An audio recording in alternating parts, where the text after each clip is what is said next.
Okay, so once you've got the drone, I removed the old one from here so that it's not trying to connect two Mini 4s.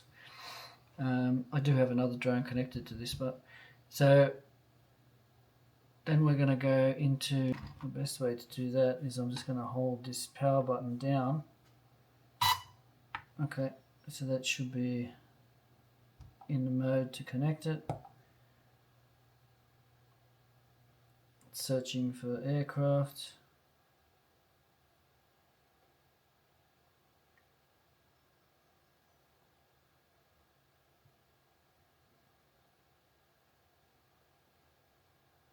Tap pair to, okay, so it should be okay, so it's starting to pair now.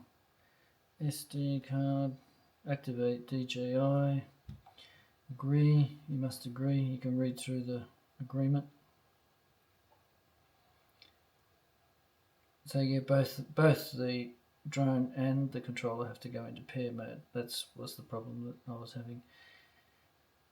Comes up with firmware updates. I'm not going to do that now. I just got a notice on there saying that it's successfully paired this Mini 4 to this controller.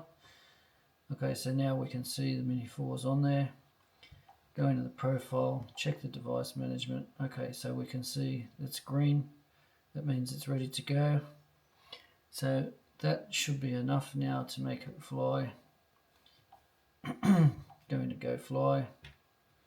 Move this out of the way so you can see that, and there you go. So the camera's working now. So it's actually paired. So I'm going to go outside and just quickly check that everything's okay.